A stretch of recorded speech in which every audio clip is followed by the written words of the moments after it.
Good morning students. आज हम अपने कॉरपोरेट एवं वित्तीय लेखांकन विषय बीकॉम फर्स्ट ईयर के अंतर्गत एक नया चैप्टर शुरू करने जा रहे हैं जिसका नाम है ऋण पत्रों का निर्गमन अर्थात इशू ऑफ डिबेंचर्स। तो सबसे पहले मैं आप लोगों को बताना चाहती हूँ कि ऋण पत्र होते क्या हैं। तो देखिए, मैंने आपको एक इससे पहले चैप्टर कराया है जिसका नाम है अंशों का निर्गमन। अर्थात मैं आप लोगों को ये बताना चाहती हूँ कि कंपनी की पूंजी संरचना दीर्घकालीन पूंजी का प्रतिनिधित्व करती है और यह पूंजी दो चीज़ों से मिलकर बनती है। एक तो होते हैं अंश पत्र यानी अंश पूंजी और दूसरे होते हैं ऋण पत्र यानी कि ऋण पूंजी। तो हमने अंश पूंजी वाला चैप्टर तो प्रीवियसली कुछ क्लासेस में कर लिया था। आज मैं आप लोगों को बता रही हूँ कि कंपनी ऋण पत्रों का निर्गमन किस प्रकार से करती है। तो ऑब्वियसली जब भी हम कोई चैप्टर शुरू करते हैं तो सबसे पहले हमें पता होना चाहिए कि ऋण पत्रों से हमारा तात्पर्य क्या है।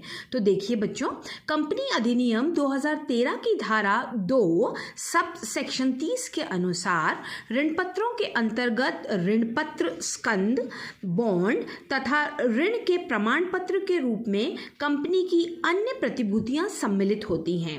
अर्थात ऋण पत्र कंपनी द्वारा अपनी सार्वमुद्रा के अंतर्गत निर्गमित एक ऐसा प्रमाण पत्र होता है जो सामान्यतः कंपनी की संपत्तियों से चल भार द्वारा सुरक्षित भी रहता है।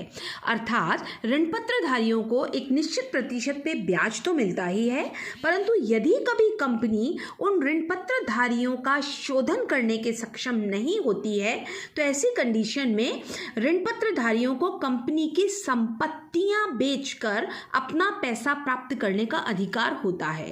अब हम आगे चलते हैं और मैं आपको बताती हूं कि ऋण पत्र जो है वो सेक्शन 71 के अंतर्गत कौन कौन से ऋण पत्रों से संबंधित प्रावधान होते हैं।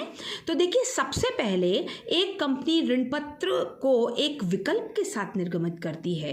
अर्थात या तो उनका शोधन कुछ समय के पश्चात हो जाता है, यानी ऋण पत्र जो हैं वो या तो डिबेंचर्स हैं, अभी वो प्रेफरेंशियल कैपिटल में कन्वर्ट हो सकते हैं, वो इक्विटी शेयर कैपिटल में कन्वर्ट हो सकते हैं, या वो किसी अन्य प्रकार के ऋण पत्रों में भी कन्वर्ट हो सकते हैं, या फिर उनका आंशिक रूप से शोधन कर दिया जाता है या पूर्ण रूप से भी उनका शोधन किया जा सकता है।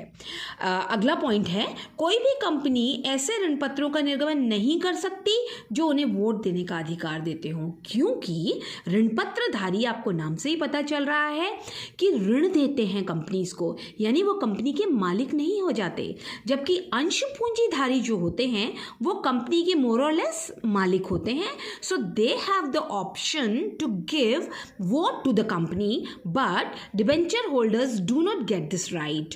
अगला पॉइंट है, एक कंपनी द्वारा निर्धारित नियम एवं शर्तों के अधीन सुरक्षित ऋण पत्रों का ही निर्गमन किया जाता है।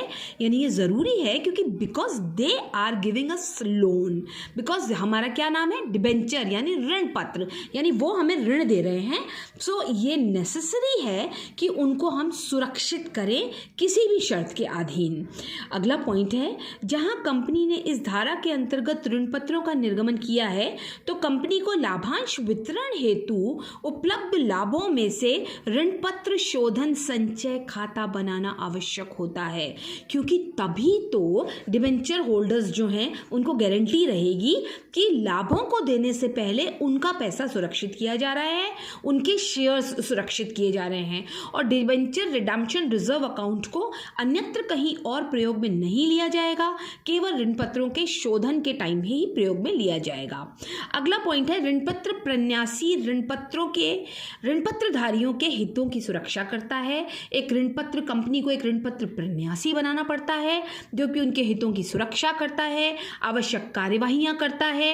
और देखिए 7वां पॉइंट जो आपको नजर आ रहा है कि प्रन्यास विलेख में ऋण पत्र के निर्गमन एवं ऋण पत्रधारियों की सुरक्षा के संबंध में प्रावधान होते हैं और उन प्रावधानों का पालन ऋण पत्र पत्रधारियों की सारी सुरक्षाओं के प्रावधान का पालन कंपनी को करना पड़ता है, सो दैट कि वो अपने हितों की सुरक्षा करवा सकें। नेक्स्ट पॉइंट है, एक कंपनी को ऋण पत्रों के निर्गमनों की शर्त एवं नियम के अनुसार ब्याज का भुगतान करना होगा, क्योंकि चाहे कंपनी को लॉस हो या कंपनी को प्रॉफिट हो, आपको नाम से ही समझ आ रहा है कि ऋण पत्रधारी कंपनी को ऋण देते हैं, यानी कि उन्हें ब्याज मिलेगा ही मिलेगा। अगला पॉइंट है, जब किसी ऋण पत्र प्रन्यासी द्वारा इस निर्णय पे पहुंचा जाता है कि कंपनी सही तरीके से ऋण पत्रधारियों का ब्याज नहीं दे रही, शोधन नहीं कर रही, तो वह ट्रिब्यूनल में अपना वाद प्रस्तुत कर सकते हैं और कंपनी को नए दायित्व उत्पन्न करने के लिए प्रतिबंध भी उन पे लगा सकते हैं। अगला पॉइंट है, यदि कंपनी ऋण पत्रों को उनकी परिपक्वता तिथि पर शोधन करने में असफल रहती है, तो ऐसी कंडीशन में कंपनी को यह आदेश दिया जा सकता है कि कोर्ट से भी उनको ये आदेश मिल सकता है और प्रन्यासी भी दे सकता है आदेश कि वो सभी पक्षों की बात सुने और कंपनी के जो ऋण पत्रधारी हैं उनको ब्याज का भुगतान करवाएं और उनका शोधन भी करवाएं। अगला पॉइंट है, यदि इस धारा के अंतर्गत अभी भी कंपनी से कोई चूक होती है तो दोषी अधिकारी को सजा हो सकती है, जो कि 3 वर्ष तक अधिकतम हो सकती है। 2 लाख रुपए से कम का जुर्माना उन पे नहीं लगता और 5 लाख रुपए तक ये जुर्माना बढ़ाया भी जा सकता है और सजा और जुर्माना दोनों भी उस अधिकारी पे हो सकते हैं। अगला पॉइंट है, कंपनी के किसी ऋण पत्र को लेने एवं भुगतान करने के लिए अनुबंध के निष्पादन के लिए ट्रिब्यूनल के आदेश को प्रभावी बनाया जाएगा।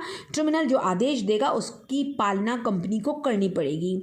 And the last point is, केंद्र सरकार ऋण पत्रों के निर्गमन में ऋण पत्र प्रन्यास विलेख आदि की कार्यवाही करती है, शोधन संचय खाते को देखती है और फिर ऋण पत्रधारियों के पैसे को शोधित करने एवं उनका ब्याज चुकाने की सभी शर्तों को पूरी करती है। अगले पॉइंट पे मैं आती हूँ कि ऋण पत्र की विशेषता क्या होती है, means what are the characteristics of debentures. So there are 7 following characteristics, जिसमें पहली है, ऋण पत्र कंपनी के द्वारा लिए गए ऋण यानी एक्नॉलेजमेंट्स हैं, जो कि एक प्रमाण पत्र के रूप में ऋण पत्रधारी को दिए जाते हैं। सेकंड पॉइंट है, प्रत्येक ऋण पत्र का अंकित मूल्य पूर्व निर्धारित होता है, चाहे वो 100 रुपये है, 200 रुपये है, 50 रुपये है। तीसरा पॉइंट है, ऋण पत्रों पे कंपनी द्वारा पूर्व निर्धारित दर से ब्याज घोषित किया जाता है। फोर्थ है, ऋण पत्रों का निर्गमन कंपनी की सर्व मुद्रा के अंतर्गत होता है। एंड द फिफ्थ इज, ऋण पत्रधारियों को अंशधारियों के समान मत देने का अधिकार नहीं होता। एंड द 6th पॉइंट, निर्गमन की शर्तों के अनुसार एक निश्चित समय के पश्चात ऋण पत्रों का भुगतान कर दिया जाता है, जिसे क्या कहते हैं, हम शोधन कहते हैं। And the 7th point is, सामान्यतः ऋण पत्र कंपनी की संपत्तियों के चल भार द्वारा सुरक्षित होते हैं। इस प्रकार आज हमने इनिशियल बिगनिंग देखी अपनी कि ऋण पत्र क्या होते हैं, उनका निर्गमन कैसे किया जाता है और शोधन करने की क्या क्या शर्तें होती हैं। आशा है आप लोगों को ये समझ आया होगा। मैं एक PDF के माध्यम से आप लोगों को व्हाट्सएप ग्रुप में इसकी थ्योरी डालूंगी, जिसे आप पढ़ेंगे, समझेंगे। यदि कुछ समझ नहीं आएगा तो मेरे पर्सनल व्हाट्सएप के माध्यम से आपने प्रश्न कर सकते हैं, मैं उनके उत्तर आपको दूंगी। और अभी कोविड काल में आप अपने घर से ना निकलें, सुरक्षित रहें, सावधान रहें, अपना ध्यान रखें और अपने माता पिता का ध्यान रखें। Thank you so much.